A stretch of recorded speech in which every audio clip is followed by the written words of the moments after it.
imagine a creator, right, from somewhere like London, who doesn't speak a single word of Hindi. Right. They've never even been to Mumbai. Yet somehow they command this fiercely loyal audience of millions of Indian consumers who just hang on to their every word. Yeah, on paper, that makes absolutely zero sense. Exactly. I mean, the cultural gap is massive, the geographical distance is staggering, and the Indian market itself is, notoriously difficult to penetrate. Extremely difficult. So how does a complete outsider manage to hack the trust algorithm of basically the world's most complex digital market? It is a fascinating puzzle, honestly, because for a long time, the assumption was just that algorithms just rewarded catchy hooks, right? Or high-quality editing. Like the standard viral playbook. Yeah, but in a market like India, the algorithm is almost secondary to the psychology of the audience itself. Wow. The cultural nuances and the emotional currency you need to actually convince someone to trust a foreigner through a screen, it's highly volatile. It requires a very specific digital architecture. Well, welcome in, everyone. Today, we are looking at exactly how that enviable architecture is built. Yeah. We're doing a deep dive into the psychological and cultural blueprint that foreign social media influencers use to win over the massive Indian digital market. And we have an incredibly robust stack of research to guide us through this. We really do. We are pulling from this highly detailed master's thesis. It's titled Bridging Borders, a qualitative exploration of trust towards foreign influencers in India. Catchy title. Yeah, and it was authored by MD Mohibul Alam and Farooq Mullah from KMK University of Applied Sciences. And what makes this research really stand out is their methodology. They didn't just rely on, anecdotal assumptions. So they definitely brought the receipts. They did. To figure out how this trust is manufactured, the researchers analyzed 5 very specific case studies of foreign influencers. Right, operating right there in India. Plus, they integrated 24 academic articles to anchor their findings. And then, this is the crazy part, they literally scoured audience comments across 12 different YouTube and TikTok videos and 8 Instagram posts. Yeah, the volume of data is wild. They even ran thousands of these raw comments through this specialized data analysis software called InVivo 14. Which is such a cool tool. Wait, InVivo 14, can you explain what that actually does? Yeah, so this software, it doesn't just count likes or retweets. It maps the emotional sentiment. Oh, wow. Right. It looks at the psychological weight of the text to track exactly what audiences are feeling in real time. Okay, let's unpack this. I mean, where do we even begin to understand a landscape as historically and culturally layered as India? Well, you have to start by basically throwing out the standard Western influencer playbook entirely. Just toss it out the window. Pretty much. I mean, India is a highly collectivist society. It operates on deep-rooted community values, incredibly diverse traditions, and this intrinsic reliance on strong interpersonal connections. Right. So if a foreign influencer thinks they could just take some lifestyle vlog that went viral in Los Angeles. Yeah, translate the captions into Hindi and hit upload. Yeah. They're going to fail spectacularly. Absolutely spectacularly. The researchers outlined that surviving in this environment means navigating a really complex, multi-layered ecology of trust. Because trust isn't a simple transaction there. It's more like an evolving ecosystem. Exactly. And looking at the research, it seems like an influencer has to conquer 3 specific frontiers, Yeah. right? Cultural alignment, emotional engagement, and long-term credibility. Those are the non-negotiables. If one of those elements is missing, the entire facade just crumbles. Wow. So, to understand how this works, we have to look at the very foundation of this relationship. And that is rooted in a concept called cultural congruence theory. Which was developed by Dr. Madeline Leininger. Yes, exactly. And the theory essentially posits that before an audience will even consider trusting you, your messaging has to align with their inherent cultural standards and expectations. So it's kind of like visiting a new city and trying to use the local slang. Right. Like if you get it right, you're an insider. But if you force it, you're just cringe. Yeah. It's almost like passing a cultural CAPI-TCHA test. That is a perfect way to look at it. You have to prove to the algorithm and the audience that you aren't just this robotic outsider operating on a completely different frequency. Yeah. Because the foreign creator is starting at a massive psychological deficit. To the Indian consumer, this person is an outsider trying to, extract attention or money. Makes sense. To reduce that psychological distance, the influencer has to actively adopt traditional symbols. So we're talking about things like celebrating local festivals. like Holi or Eid. Yes, exactly. And wearing the appropriate, culturally significant attire for those events, or even making the intense effort to speak local languages, whether that's Hindi, Tamil, Bengali. Right, they have to signal, like, I respect your home enough to learn its customs. Precisely. But wait, let me push back on this for a second. Sure. If some guy from Ohio just phonetically memorizes a Tamil phrase, slaps on a traditional kurta he bought on Amazon, and hits record for a TikTok, isn't the audience going to see right through that? Oh, absolutely. Because it feels incredibly performative, like wearing a culture as a costume just to farm engagement. What's fascinating here is that the Indian consumer has an incredibly highly tuned radar for exactly that kind of behavior. Really? Yeah. The research formally identifies this as the penalty of superficiality. The penalty of superficiality. I like that term. It's very real. Audiences are exceptionally sensitive to authenticity. If they sense that a creator is displaying cultural symbols merely as a cynical mechanism for profit. With zero personal experience. Exactly. Zero genuine interest behind it. The backlash is immediate. It stops being viewed as cultural appreciation and is instantly categorized as appropriation. So the CAPI-TCHA test fails because the machine revealed itself. Perfectly said. So how does an influencer actually prove the alignment goes deeper than just the surface level? Well, they have to demonstrate an understanding of the values behind the symbols. Okay. It's not enough to just throw colored powder during Holi. The creator has to communicate the actual significance of the festival. You know, the triumph of good over evil, the repairing of broken relationships. It's the intent behind the action. Right. The influencers who succeed are the ones who show the messy, unpolished process of learning the culture, rather than just presenting this perfectly curated, superficial end product. And the research highlights a massive geographical hurdle here, too. Like, you can't just learn one version of India and apply it everywhere, right? Oh, no. The regional challenge is perhaps the biggest pitfall for foreign creators. India is absolutely not a monolith. It's huge. It is a vast subcontinent with drastically different languages, dietary habits, customs, social norms, all depending on the state you're targeting. Right. The study mentions this trap called the Bollywood effect. Yes, the Bollywood effect, which involves using broad, stereotypical, often North Indian representations of culture. Like, assuming everyone eats butter chicken, speaks Hindi, and dances to Punjabi music. Exactly. And if you take that broad Bollywood approach and broadcast it to a South Indian audience, say in Kerala or Tamil Nadu, It's not going to go well. you won't just fail to connect, you will actively alienate and offend them. Wow. True cultural alignment requires deep, localized knowledge. Trying to use a one-size-fits-all approach immediately reveals your ignorance. Okay, so let's say a creator actually puts in the work, right? They learn the localized nuances, they understand the regional differences, and they pass the cultural CAP-TCHA test. They've gotten the audience to stop scrolling. Right. But getting someone to stop scrolling is very different from getting them to actually care about you. So true. Once you have your foot on the cultural door, you need a reason for them to stay. Which transitions us from cultural alignment to the second major hurdle, and that is emotional engagement. Okay, the emotional side. The study explores this through the lens of parasocial relationship theory. Right, from Horton and Voll back in 1956, I think. Exactly, 1956. This is the psychological phenomenon where audiences form intense, one-sided emotional bonds with media figures. Which we see all the time online today. I mean, the influencers is broadcasting to 10 million people, but the individual viewer sitting on their couch feels like the influencer is talking directly to them. Right, it feels personal. And for a foreign influencer trying to conquer the Indian market, this parasocial bond is the bridge that turns a casual viewer into a loyal defender. But how do they do that? They can't achieve this just by posting polished, high-end travel vlogs. No, they engineer this bond through deliberate vulnerability. Deliberate vulnerability. Yeah. They share their behind-the-scenes struggles. They might talk openly about their mental health or their experiences with burnout or just the loneliness of navigating a new country. And keeping that two-way interaction going, I'd imagine. Yes. Replying to comments in real time, remembering the names of regular viewers during live Q&As. They systematically humanize themselves. And this is where that in vivo 14 software analysis from the research really blew my mind. Oh, the comment data. Yeah.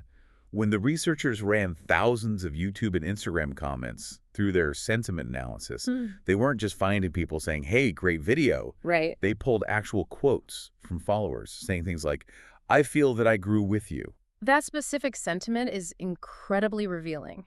It shows that the psychological distance we talked about earlier hasn't just been reduced, it's been completely obliterated. Right. The viewer perceives a shared life journey with a creator who lives thousands of miles away and doesn't even know their name. Hold on, though. Yeah. I look at an influencer with millions of followers broadcasting this highly optimized, carefully edited version of their vulnerability just to scale their platform. And I have to wonder, isn't that inherently manipulative? It's a very fair question. Because calling it a relationship feels like a stretch when one side is basically monetizing the illusion of intimacy. The study completely validates that skepticism, and it specifically points out the extreme fragility of these parasocial bonds. They're fragile. Very. Because the relationship is entirely one-sided and built on perceived intimacy, it is basically a glass house. Oh, I see. If an influencer spends a year building this vulnerable best friend persona and then abruptly pivots to aggressive, impersonal sponsored content. Or they just stop doing live interactions because they got too famous. Exactly. That trust shatters overnight. Because the betrayal feels deeply personal to the viewer. They think, I shared my time with you, I rooted for you, and now you're just treating me like a wallet. And the illusion breaks. The viewer is harshly reminded of the transactional reality of the platform. But what's really interesting is that the research uncovers a fascinating demographic divide regarding who actually falls for these parasocial bonds in India. Really? It's not just everyone. No, it is not uniform across the population at all. So who is rejecting it? The rural and elderly populations. Oh, wow. Yeah. While younger, urban demographics in cities like Mumbai or Bangalore might readily form these digital relationships, traditional and rural demographics view them with intense suspicion. That makes total sense. Mm-hmm. I mean, in rural areas, trust has historically been built on physical proximity. Shared community stakes, face-to-face accountability. Right. So they look at a screen, see some foreign creator sharing a vulnerable crying in the car story from halfway across the world, and they don't feel a bond. No. They just feel a scam coming. Exactly. They demand tangible, physical proof of character that digital media fundamentally struggles to provide. They want to know how you treat people in your actual life. Right, your real community, not how you edit a video. So any foreign creator relying entirely on emotional manipulation or parasocial storytelling is going to hit a hard demographic ceiling in this market. That is a brilliant caveat. So, okay, an influencer can use cultural alignment to get past the initial barrier. Yes. They can use emotional vulnerability to build a dedicated urban fan base. Right. But both culture and emotion can be fleeting. You can have a viral Holly video, and you can share a vulnerable story that spikes your metrics for a week. But how does a foreign creator turn a few viral moments into a sustainable, multi-year career in India? They have to establish the third and final framework, and that is long-term credibility, which the researchers analyze through commitment trust theory. Okay, commitment trust theory from Morgan and Hunt in 1994. That's the one. This theory argues that surviving the long game requires establishing both cognitive and emotional trust through a bedrock of consistent behavior, transparent communication, and ethical integrity. It's about building behavioral currency. Yes, behavioral currency. I like that. It's the difference between a great first date and a successful 10-year marriage. Exactly. You need behavioral currency. It's like the local neighborhood shop owner who knows your order, but crucially, also warns you when the produce is bad that day, even if it costs him a sale. That's a great analogy. You trust him implicitly because he has demonstrated ethical consistency over time versus a slick billboard that just shouts at you to buy. That is the exact dynamic at play, just scaled to millions of people. It's not about grand viral gestures. It's about reliability. Okay. And the researchers actually provided a highly detailed case study to show how this works in practice. It was a UK fashion brand trying to penetrate the Indian market through influencer collaborations. Oh, nice. So what did they do differently than the brands that just fail? How do they actually build that behavioral currency? Well, they didn't just slap traditional Indian prints on Western clothing and call it a day. Which so many do. Oh, all the time. First, they respectfully incorporated local Indian artisans from places like Rajasthan into their actual supply chain. Okay, so that's the cultural congruence piece we talked about. Exactly.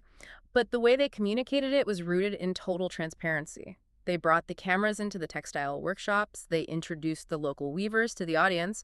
They openly discussed how the revenue was split to ensure fair trade. So they basically showed the receipts of their own ethics. Yes. Furthermore, when the foreign influencers promoted the brand, they were radically honest about their sponsorships. Oh, that's huge. They didn't try to organically weave a product into a vlog and pretend they just happened to love it. They put the hashtag AD label front and center. Which people appreciate. They do. And when audiences inevitably raised questions or criticisms about pricing or material sourcing in the comments, the influencers didn't delete the negative feedback. They actually responded to it. They responded ethically and openly, explaining their process. If we connect this to the bigger picture, it's entirely about risk mitigation. Exactly. In the digital space, consumers are constantly bracing to be scammed, especially by outsiders. So every time a consumer takes advice from an influencer, they're taking a personal risk. They are. But when an influencer is radically honest about their brand affiliations and their supply chain, the audience feels secure. They think, okay, you aren't trying to trick me. I can actually trust your recommendations. Transparency lowers that perceived risk to almost zero. But the researchers identify a major systemic hurdle to maintaining this commitment over time. And what's that? The sheer speed of the digital market. Oh, right, because the internet doesn't let you rest on your laurels. Never. The trend cycle moves at lightning speed, especially in a dynamic, rapidly developing market like India. Yeah. An influencer might lose their entire audience, not because they lied or because they lacked transparency, but simply because they failed to adapt. Wow. Cultural norms shift, aesthetic preferences evolve, and new social conversations emerge constantly. So you could be perfectly honest. You could consistently post your culturally respectful content every Tuesday at 5 p.m. and still just fade into complete obscurity because your content became stagnant. Commitment isn't just about being a static, reliable rock. It requires a commitment to growing with your audience. Growing with them. Right. If an influencer in India doesn't reflect the evolving ambitions and shifting realities of their viewers, the consumers will seamlessly switch their loyalty to someone who does. Just move on to the next person. Yep. The trust doesn't erode from a grand betrayal. It simply evaporates through irrelevance. So what does this all mean when you step back and look at the whole picture? Oh, I mean, we have these three incredibly complex mechanisms, right?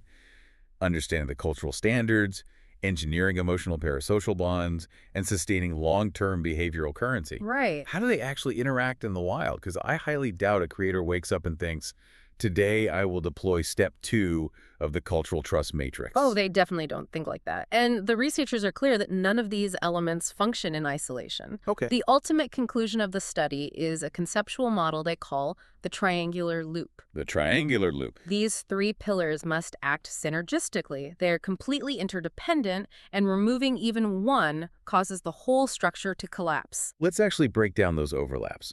What happens to a creator if they only manage to balance 2 out of the 3? Okay, let's look at that. Let's say you have the cultural knowledge and you have the long-term consistency, but you completely fail at the emotional engagement. Like you understand the festivals, you post reliably, but you never share anything personal. The research indicates that feels incredibly robotic to the audience. Oh. It's basically the equivalent of having an educational textbook read to you. Dry. Exactly. It might be factually correct and culturally respectful, but it doesn't inspire any loyalty whatsoever. The audience will consume the information and leave. Okay, what if an influencer leans heavily into the emotional storytelling and the long-term consistency, but they completely lack the cultural respect? Oh, that's a bad one. Like they're crying on camera, they post every day, but they just don't understand the local norms. That combination feels intensely disingenuous and often just insulting. Insulting. Yeah. If you are trying to bond with an audience over a personal struggle, but in the exact same video you are blatantly disregarding local Indian social norms or wearing something considered highly disrespectful in that specific region. The audience feels mocked. Absolutely. The warmth of the emotional storytelling cannot cover up the cold reality of cultural ignorance. Makes sense. And what about the final combination? Let's hear it. You nail the cultural alignment and you are great at the emotional vulnerability, but you completely lack the anchor of long-term consistency and transparency. Like you hide sponsorships or you disappear for months at a time. That is the most fragile state of all. Really? Yes. You might go incredibly viral. People might feel a sudden, intense connection to you because you spoke their language and shared a moving story. Right. But the very first time you get caught hiding a brand deal, It's over. The illusion shatters permanently. The trust evaporates in an instant because there was no behavioral integrity holding the foundation together. This raises an important question, honestly. Which is? How does any human being manage to perfectly balance the cultural, the emotional, and the ethical continuously without eventually cracking under the pressure of millions of watchful eyes? Honestly, it sounds utterly exhausting. It does. But it completely reframes how we look at digital success. It proves that going viral in a foreign market is not just a fluke of the algorithm rewarding a trending sound. Not at all. It is a highly calibrated, deeply psychological balancing act. Exactly. And that brings us directly to you, the listener. Why does a deep dive into highly specific academic research about foreign influencers in India matter to your daily life? Right. Because even if you have absolutely zero desire to ever become a content creator, you are a digital consumer. Every time you open an app, you are scrolling, you are watching, and you are ultimately deciding what to buy and who to believe. Absolutely. Understanding this triangular loot culture, emotion, and credibility gives you a highly effective mental toolkit.